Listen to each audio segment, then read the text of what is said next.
Hola a todos, mi nombre es Joaquín Fenoy Solsona y esta es mi historia. Empecé a trabajar a tiempo completo en noviembre de 2013 en todo lo que es Bitcoin, blockchain y soluciones técnicas dedicados a ese sector. En 2014 tuve la suerte de conocer a un grupo de ciberactivistas donde se encontraron los principales y más talentosos desarrolladores de blockchain, especialmente en el proyecto Dark Wallet y en casas ocupas como la Casa de la Montaña y Calafogo. En ese periodo tuve la suerte de conocer pues, a los principales desarrolladores como Amir Taaki, Vitalik Buterin, etcétera, etcétera, que estaban desarrollando un proyecto para, con el concepto que creó Peter Todd, CoinJoin, permitir que Bitcoin sea una moneda anónima. Es decir, en aquel momento la Fundación Bitcoin estaba intentando crear una serie de listas negras y boicotear el proyecto, pero gracias a que la innovación va por delante de la regulación, estos técnicos permitieron que Bitcoin sea hoy en día lo que es, para lo bueno y para lo malo. Posteriormente me dediqué con la marcha de estos grandes desarrolladores de Barcelona, me dediqué a promocionar a nivel comercial un prototipo de cajero que se estaba diseñando en Barcelona. Allí conseguí dos clientes potenciales que los dos quisieron crear una red de cajeros.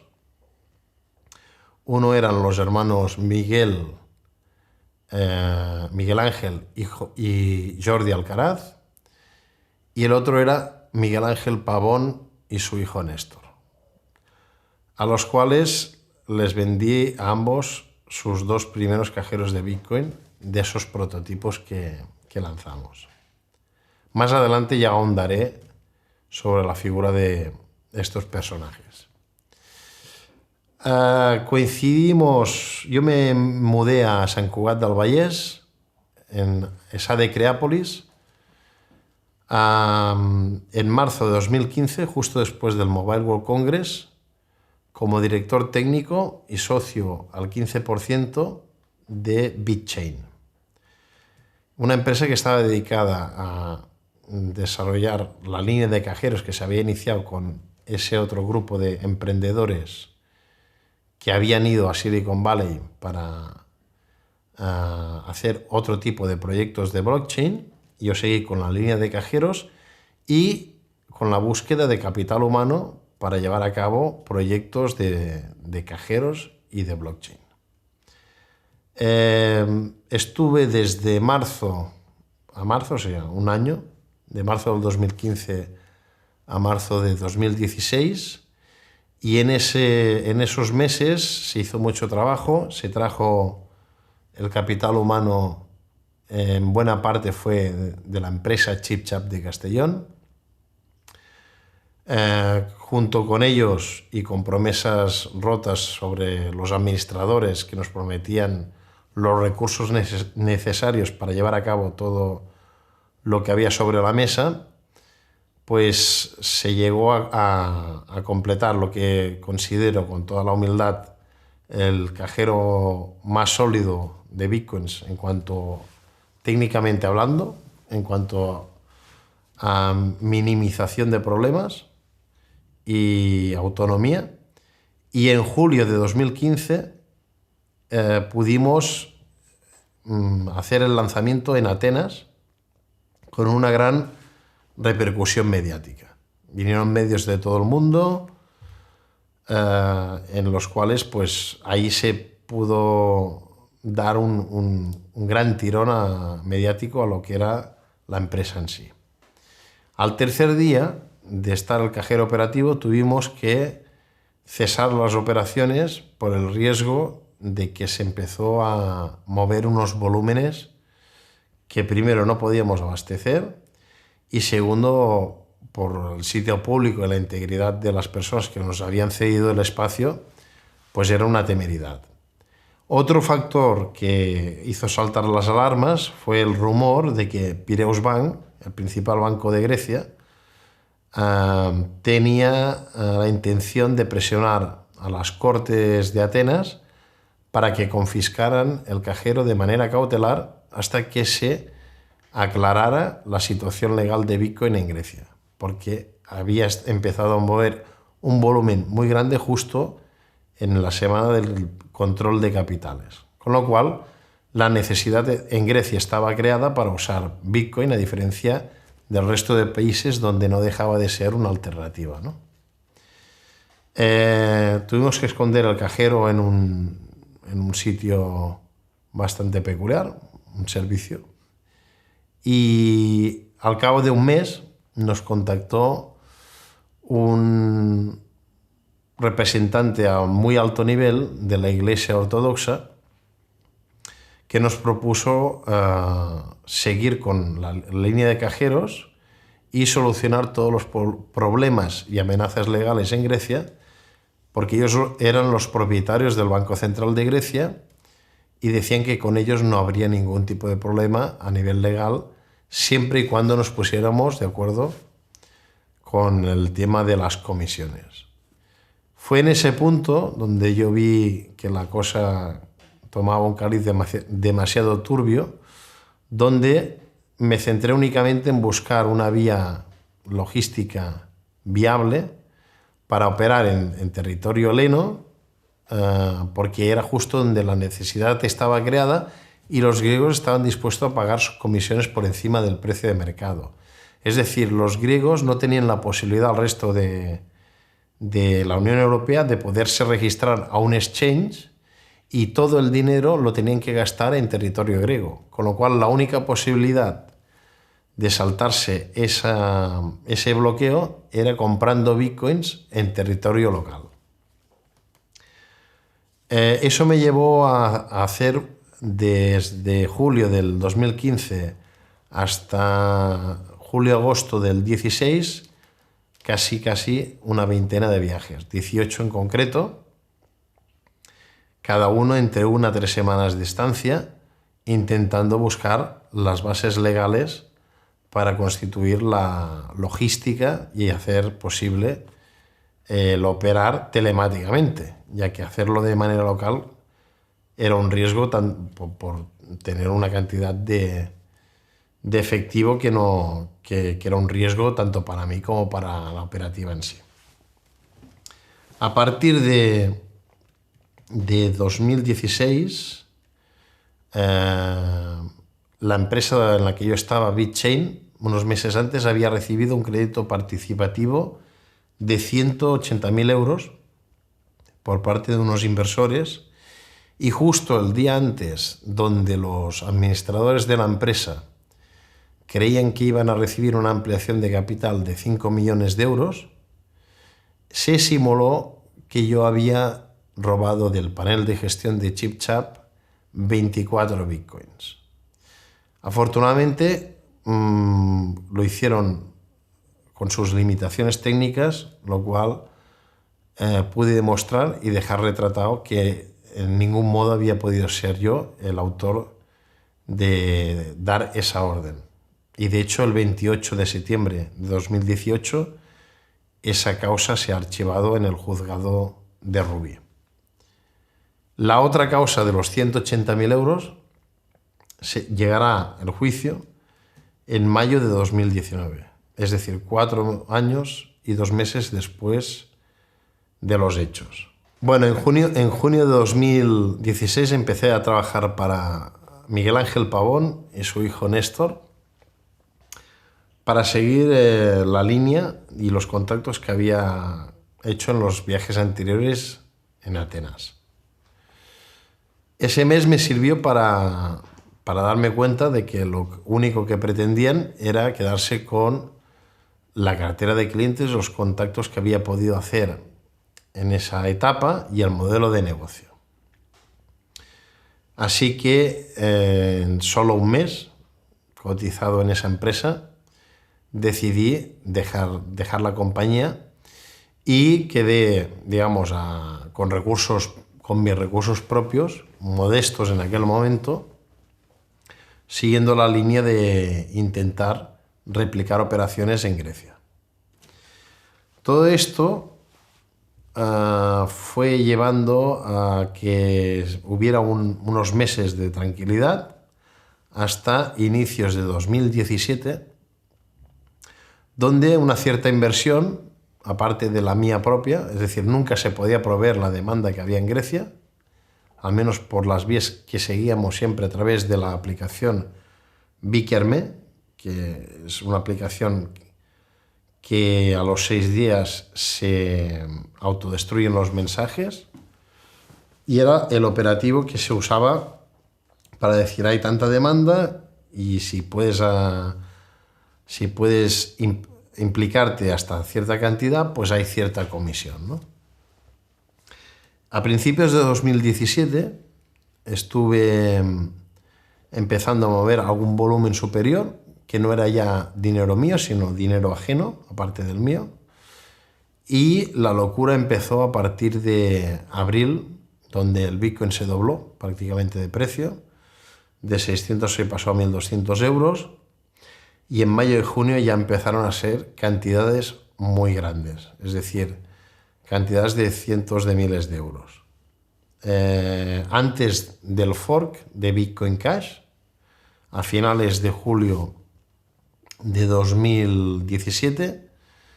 el dinero que llegué a gestionar propio y ajeno superaba con creces 340 bitcoins por un lado y casi 800.000 euros. Entonces, durante esos meses que nunca se había movido ese volumen y nunca el precio de Bitcoin había hecho ese incremento tan exponencial, digamos, estaba sobrepasado a nivel de horarios por todo para aprovechar al máximo la oferta y la demanda y la locura en la que había entrado el mercado en sí, ¿no? Pasó agosto. En agosto ya se empezaron a través de esta aplicación de Bikerme, empezaron a dar una serie de retrasos con unas excusas más o menos justificables, como que se había movido más volumen que nunca, como que estaba siendo todo muy intenso en cuanto a niveles de volatilidad, etcétera, etcétera. En septiembre esos retrasos se fueron dilatando más y en octubre, hace justo un año, digamos que se constató que el accidente de mi vida fue el quedarme yo sin mis recursos propios, que ascendían a 88 bitcoins,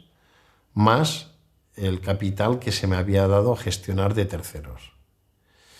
Es en aquel momento donde se constata eso, porque las excusas ya eran insostenibles y ya dejaron de dar excusas a simplemente mostrar silencio, cuando yo me doy cuenta de que me la han metido doblada y empiezo a tirar del hilo hasta donde yo pueda llegar. Veo que puede haber una posible conexión o no, eso está por ver. A finales de julio de 2017 se detiene Alexander Vinnik en Grecia, persona a la cual nunca he tenido trato, pero sí es cierto que se ha documentado y se ha extraditado a esta persona a Estados Unidos por un fraude de más de 4.500 millones de dólares en bitcoins desde 2011 y está vinculado a BTC y a la Deep Web, ¿no? Justamente es cuando empiezan a haber esa serie de retrasos,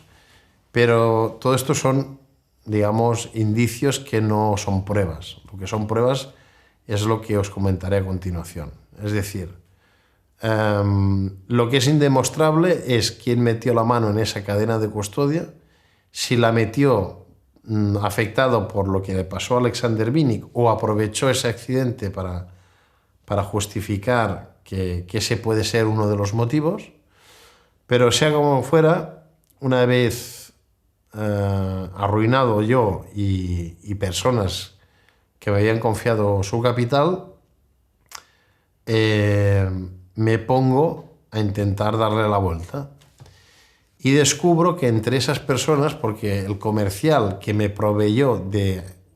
clientes totalmente legítimos, pero algunos muy turbios, cegado por las comisiones que se estaban pagando y los volúmenes que se estaban ejerciendo en aquel momento, esa persona, ese comercial que empezó a colaborar conmigo en abril-mayo, que fue cuando está documentado también por los extractos bancarios esos cuantías tan grandes, me había propuesto en varias ocasiones traerme clientes ilícitos o de turbias intenciones, y yo siempre me había negado. Entonces él, cegado por las comisiones, me vistió de persona totalmente legítima a una persona llamada Santi Fuentes Lluvé. Santiago Fuentes Lluvé es una persona que ya no solo tiene antecedentes por estafa, sino sentencias por estafa desde el año 2002. Y detrás de este Santiago Fuentes Lluvé, que se me hizo un Skype en catalán totalmente correcto, luego descubres que si tú pones Santi Fuentes en Google no sale nada malo, pero si pones Santiago Fuentes Lluvé, pues aparece un poco de todo su historial. Allí lo que pude ver al constatarse esos retrasos y esos problemas tan serios es que detrás de él había gente muy, muy turbia y muy, muy mala. Todo empezó a principios de octubre, cuando mi madre, bueno, a mediados finales de octubre, cuando mi madre, al llegar a casa de comprar, recibió una llamada amenazadora y nada más decírmelo, fuimos a denunciarlo a la Guardia Civil en San Andreu de la Barca. Como mis padres son mayores, nosotros nos desplazamos unos días fuera a expensas de que se pudiera solucionar el tema de Grecia, porque la única vía de comunicación era a través de esta aplicación cifrada, que era el Vikerme. Y como la situación era tan tensa y estresante para todos, el 7 de noviembre de 2017 se crea una web difamatoria que se llama joaquinfenoyestafador.com, y el creador de esta web es Fermín Solano, el cual no solo cuenta su versión interesada y sesgada, sino que todavía amplifica aún más en los datos totalmente falseables y demostrables a través del peritaje informático que se ha hecho. Yo el día 9 de noviembre tenía una teórica reunión en Zaragoza con un posible inversor, a la cual acudí 50% por la desesperación de buscar soluciones y al otro 50% con la certeza de que podía ser una encerrona, pero ya con la voluntad decidida de dar la cara a las personas que se querían coger la justicia por su mano, dar la cara y decirles ahora qué se supone que tiene que pasar, ¿no? Es decir, aquí me tenéis, comprobad que yo no tengo el dinero, comprobad mi portátil, mi móvil, haced conmigo lo que queráis. Una vez sabía que mi familia estaba en un lugar seguro, ¿no? Y sí, fue una de estas dos opciones que planteaba la que sucedió. De hecho, todo lo que cuento aquí está grabado en conversaciones telefónicas, no es una historia que estoy explicando ante cámara, sino que está corroborado tanto por 400 páginas de diligencias de la Guardia Civil como llamadas y peritajes informáticos. Yo me presento en Zaragoza y se me presenta una persona que se llama Óscar Costa, del cual a día de hoy se ha puesto en paradero desconocido,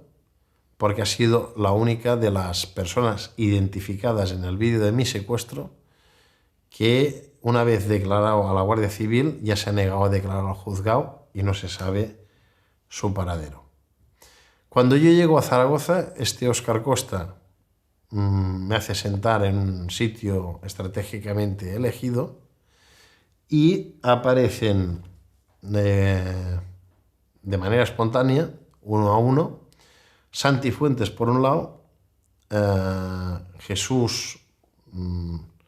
Mainer Julián por otro, que es un señor de Colombia, Fermín Solano, que es el creador de la web difamatoria, y Jesús Rodríguez. Y me rodean en un sitio que técnicamente no me podía escapar de ahí. Y me dicen que estoy localizado y que les dé mi portátil y mi teléfono móvil para que lo supervisen y realmente comprueben que no tengo ni los bitcoins ni los euros. Está Fermín Solano inspeccionando mi ordenador y mi teléfono móvil, corroboran que efectivamente estoy sin un céntimo, que apenas tenía para gasolina,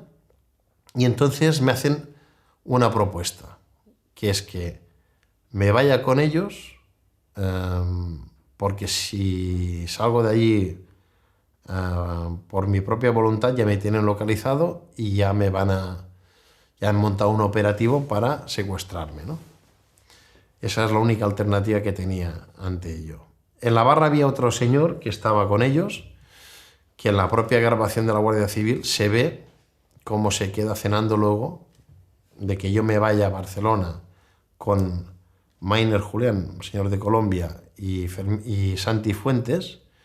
Este señor desconocido de la barra se queda cenando con Fermín Solano y Óscar Costa, y en las declaraciones ante el juez se han negado a dar el nombre de dicho individuo. Durante el trayecto de Zaragoza a Barcelona hacemos una parada en un área de servicio. Yo apuro la gasolina al máximo porque en ese trayecto, pues claro, tú vas conduciendo y la cabeza te va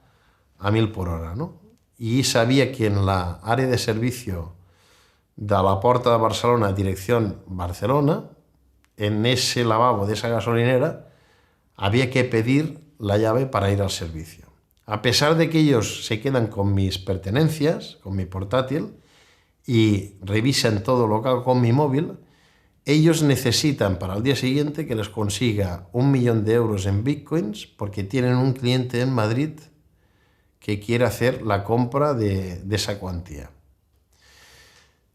Es por ello que no me incomunican del todo, es decir, me tienen controlado el móvil y el portátil, pero aprovecho justo el momento que voy al servicio para cerrar con llave desde dentro y enviar a mis familiares, a través de la aplicación Signal, una nota de audio diciendo que me han secuestrado y diciendo dónde vamos a aparcar el coche. Gracias a ello, bueno, borro enseguida la nota de audio una vez veo que hay los dos palitos de que se ha recibido en el dispositivo. Borro la nota de audio y nos vamos a pernoctar en el hotel Barceló Sants a aparcar el coche allí. El motivo de aparcar allí el coche era porque yo llevaba un lector magnético y les había convencido durante el trayecto de que era posible piratear el sistema de los parquímetros de todos los parquímetros magnéticos, ¿no? De cara a su, digamos, a su organización. Una vez llegamos a Sants, pernoctamos en Mainer Julián y yo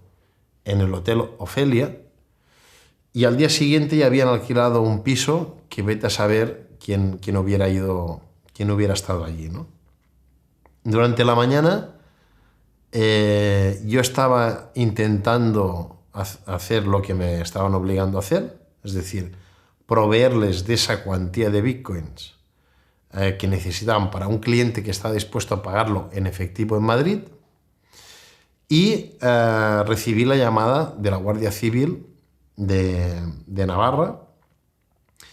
Y fue todo muy surrealista porque, claro, no podía hablar con la libertad, ¿no? Es decir, yo estaba simulando una operación de compraventa o de estudio de mercado mientras el guardia civil me decía que están aquí sus padres, que si tiramos para adelante lo del secuestro, pues imaginaros, ¿no? La situación era así, sí, es un buen momento para comprar, está al alza, no sé, era todo muy... para dejarlo lo más claro posible que la situación era aquella, hasta que el hombre me dijo que realmente está con ellos y me puede hablar con tranquilidad, le dije que sí, lo tiraron todo hacia adelante y estábamos Mainer Julián, Santi Fuentes y yo y la pareja de Santi Fuentes, dirección a la estación de Sants a recoger el coche, dirección a un piso que habían alquilado donde allí vete a saber quién podía estar esperando, ¿no? Y fue en ese instante donde me decían, ya te esperamos aquí en la barra, ahí, perdón, en la rampa de bajada del parking, que les dije yo, no, mejor, como la pareja de Santi Fuentes lleva un gran maletín, digo, mejor subimos por el hotel y subimos con el ascensor, ¿no? Y fue allí donde, bueno, comprobaron que lo del parquímetro funcionaba y al ir a buscar el coche, había un coche enfrente del mío, ¿no? Y dije, qué mala suerte, ahora hay un tipo bloqueando la salida, ¿no? Con todo el estrés que llevábamos acumulados desde la noche anterior. Entonces, al acercarnos al coche y decirles que se apartara, ese señor dice, ¿qué es este coche granate? Digo, sí, que tenemos prisa, etcétera, etcétera. Vimos que no se apartaba, ni apagaba el motor, ni nada. Uno de ellos casi lo increpó a través del cristal, porque diciéndole que tenía prisa, y entonces apagó el motor. Y entonces al apagar el motor salió y enseñó su placa de guardia civil y ahí apareció todo el operativo que por suerte me liberó y me salvó la vida, ¿no? Al cual nunca tendré suficientemente palabras de agradecimiento por todo lo que hicieron en aquel momento. Posterior al secuestro que tuvo lugar el 9 de noviembre del 17, la Guardia Civil, aparte de salvarme mi vida, hizo un gran trabajo y consiguió en las diligencias las imágenes del propio secuestro. Se reactivó la web difamatoria que habían desactivado precisamente para que acudiera a esa reunión en Zaragoza, donde era la encerrona, y cuya llamada tengo grabada del día antes con Fermín Solano pidiéndole que desactive la web, que estaba empezando que la registró el 21 de octubre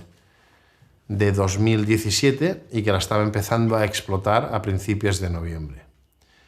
Él la desactivó para que yo acudiera a esa reunión y durante el registro del móvil por parte del mismo, durante el proceso de secuestro en Zaragoza, gracias al peritaje informático, se pudo recuperar esa llamada donde queda acreditado que le digo en 2 ocasiones que tengo una reunión importante que puede hacer que se reinicie y se restablezcan las inversiones para intentar devolver en la medida de lo posible lo perdido, pero que espero que no sea una encerrona en 2 ocasiones, como así fue. Una vez constatado que era una encerrona y que posteriormente la Guardia Civil me salvó y me liberó a las 15 horas, se reactivó la web con una serie de, si ya de por sí las cantidades son dramáticas, pues lo amplificó por 2 y amplificó por mucho más la cantidad de teóricos afectados,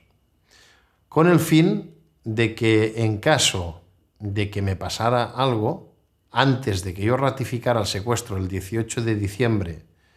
en la Ciutat de la Justícia, ellos pudieran, a través de su red de personas de su ejército de multiniveles, crear una serie de falsas denuncias, y esa es mi opinión, documentada en gran medida para eternizar el proceso judicial. Tengo que agradecer también tanto a Mossos d'Esquadra como a Guardia Civil y como a otros servicios públicos del Estado la protección que me brindaron el día que fui a ratificar el secuestro, porque realmente estaba en un periodo de máximo riesgo, ya que se hacía percibir que lo que pretendían era eliminarme. Pude entrar por la rampa de detenidos de manera, digamos, oculta, y el propio abogado de la parte de los secuestradores, ¿cuál fue su sorpresa al verme dentro? Que, bueno, recriminó que casi perdía el tren de vuelta, ¿no? No esperaba ni siquiera que llegara a los juzgados. La declaración duró unas 2 horas. Aparte de la secretaria judicial, acudió el juez y posteriormente a eso siguieron las presiones, y desde noviembre, primeros de noviembre de 2017 hasta la actualidad, tanto yo como mi familia nos hemos visto forzados, no por algo ilegal, no en huida de la justicia, sino en huida de mafias que extorsionan y que secuestran a gente,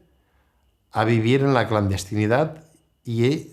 mermados tanto moral como económicamente por culpa de esta gente. El motivo de este rodaje es para dejar testimonio de esta situación tan dramática y también para pedir que el proceso judicial sea lo más rápido posible para que la justicia dé dicha cuenta de todo lo documentado y acaecido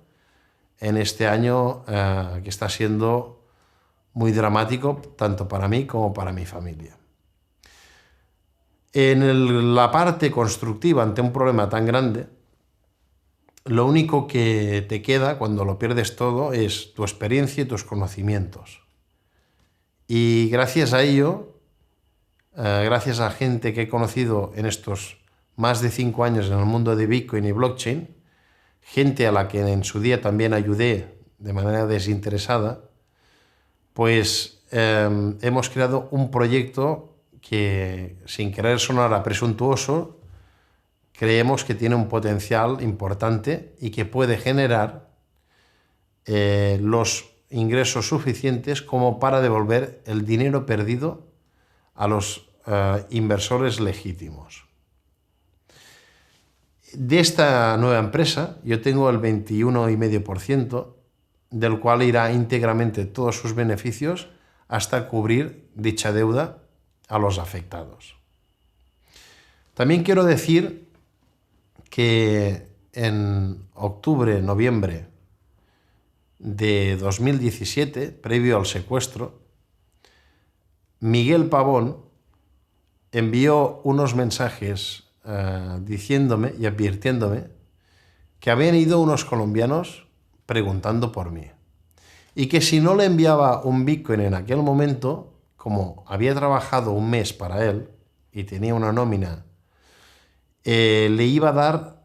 la dirección de casa de mis padres a esos colombianos. También dijo que eran clientes suyos desde hacía más de 2 años. Cuando apareció la página web, también se jactó y dijo que, mira, eres famoso, tanto él como su hijo Néstor. Este señor, al cabo de 1 mes y medio, salió en el periódico Confidencial conforme había estafado 4,6 millones de euros en una demanda que le hicieron inversores afectados. Al cabo de 2 semanas, Fermín Solano, el creador de la página web, contactó con una periodista, Júlia Manresa, del diari Ara, dándole su versión interesada y sesgada de lo que había pasado, diciendo que yo estaba fugado de la justicia desde noviembre de 2017. Entonces, Julia Manresa del diario Ara publicó mi nombre y apellidos completos y Fermín Solano lo dejó en el seudónimo F.S, acusándome de un fraude millonario. Un emprendedor catalán comete un fraude millonario en bitcoins. Esta chica no cometió el error periodístico de no contrastar la noticia conmigo, a la cual, una vez se hizo pública, evidentemente yo llamé al periódico y contacté con ella. A los 2 días emitió mi versión, pero menos extensa en cuanto a porcentaje de papel o de caracteres. Y luego, posteriormente, contacté con el director del periódico para que en la sección de cartas al director también se expusiera una disculpa y una aclaración de que el creador de esa noticia y de esa página web era Fermín Solano. Luego, un periodista del periódico El País, Cristian Segura, me contactó porque el propio Fermín Solano también lo había intentado captar desde su punto de vista interesado y sesgado, es decir, dando la información que a él le interesaba dar. En cambio, él hizo el trabajo de conseguir mi número de teléfono, contactarme y hacerme una entrevista completa para contrastar lo que le explicaba a uno y lo que le explicaba a otro. En esa entrevista, y todo lo que cuento está grabado por llamadas telefónicas, tanto con Julia Manresa como con Cristian Segura, en esa entrevista yo le explico mi versión de los hechos, él habla con las otras partes y hay unos puntos que quería aclarar, porque también están documentados por llamadas telefónicas. En la entrevista del País, de las partes negativas que me afectan a mí, se dice que el bufete de abogados que invirtió en Bitchain 180.000 euros y que yo evité que invirtiera más dinero al advertirle de la estafa cometida por los hermanos Alcaraz, me había presentado una docena de clientes de los cuales habían acabado invirtiendo 2 millones de euros en mí. Quiero decir que esto es totalmente falso y está corroborado por la llamada que le hice al propio Joaquín Fábregas, donde él admite que lo que aparece en ese periódico es mentira y que además le deja en ridículo al bufete de abogados porque es como si le hubieran engañado 12 veces a él. Con lo cual, esta es una crítica que quiero decir a lo que se ha publicado en El País. Otro tema es que Fermín Solano le dijo al periodista del País, Cristian Segura, que lo del secuestro era mentira, que eso el juez lo había desestimado. En favor de él también quiero decir que se tomó la molestia de llamar al juzgado de instrucción número 7 de la Ciutat de la Justícia para corroborar que evidentemente el caso está vigente y en pleno proceso judicial. Luego se comenta mi vinculación en el proceso del 1 de octubre. Sobre el sistema informático que se instauró en la Generalitat de Cataluña. Aquí quiero aclarar varias cosas. Uno es que yo, de las personas que fueron a declarar por la implicación que tuvieron, teórica y presunta implicación que tuvieron en la logística informática del 1 de octubre, las conozco desde la época de Sant Cugat, cuando estaba en Bitchain. Es más, vinieron a vivir a Sant Cugat porque iban a ser parte de la empresa. Tanto a Quim Franquesa como a Vicent Nos, yo los presenté a ambos. De ahí a decir que ellos son los que han hecho lo que dicen que han hecho, eso está por ver y por demostrar. Porque una cosa es lo que se investiga y se dice y otra cosa es lo que se afirma en ese artículo. Así que quisiera romper una lanza en favor de la gente de ChipChat de las cuales conozco desde hace muchos años y sé que son chicos que nunca se meterían en problemas de una envergadura política o que les supusiera un quebradero de cabeza tanto legal como mediático, y que lo que más les molesta es que de todas sus grandes creaciones informáticas se les recuerde o se les posicione en Google por un tema político de los cuales ellos son totalmente apolíticos y, digamos, a nivel,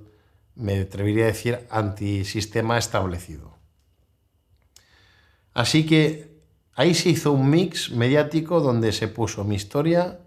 documentada con el proceso en plena ebullición y con unos indicios que hicieron que esa noticia, por un lado, diera mi versión de los hechos, pero por otro, se me acusara de cosas que quería matizar. Una, que yo presenté a Quim Franquesa y a Vicent Nos, que han tenido que ir a declarar por el tema del 1 de octubre, pero que yo no he tenido nada que ver en el proceso ni en la elaboración del sistema informático del 1 de octubre, y no creo que ellos tampoco, al menos Vicent Nos, no tenga nada que ver en un tema de complicarse la vida en ese sentido, hasta donde yo lo conozco. Pero bueno, eso está por ver y eso ya dará dicha cuenta a la justicia, pero desde aquí quería dar mi opinión y aclarar ese punto en ese concepto tan grave. Sobre Miguel Pavón, el 30 de abril de 2018 presenté una demanda en la Comandancia de la Guardia Civil de Barcelona hacia Verónica Lorente, propietaria de una cuenta de la Caixa que gestionaba en la plataforma Local Bitcoins con el nombre de usuario Funky Store. Esta tal Verónica Lorente trabajaba con Edward Mattox, que colaboraba directamente con Miguel Pavón, como así ha quedado acreditado tanto en WhatsApps como en conversaciones telefónicas. Al cometerse ese fraude de 40.000 euros el 28 de julio de 2017 y constatarse con los días, porque no llegaron ni han llegado ni los euros ni los bitcoins, que en aquel momento tenían un precio de mercado de 2.450 euros, interpuse la demanda el 30 de abril y esta demanda está tramitada en la Comandancia de la Guardia Civil de Sant Andreu de la Barca y está gestionada por la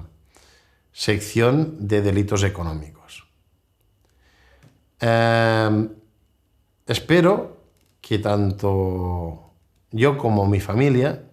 podamos recuperar la normalidad lo antes posible y que este documento sirva para que todo lo que aquí cuente podáis corroborarlo con todas las pruebas que serán suministradas de manera en páginas web, para que tengáis elementos de juicio y no os quedéis solo con lo que aquí una persona puede contar. En los últimos meses, para darle la vuelta a todo este embrollo a nivel económico, algunos de los afectados directos de lo perdido en Grecia me ha ayudado de forma muy directa, y yo he aprovechado todos los contactos que he hecho a lo largo de estos años con emprendedores y programadores de blockchain para desarrollar una aplicación pionera en prueba de existencia, es decir, en certificar cualquier archivo digital o contenido web de manera perpetua en la blockchain de Bitcoin.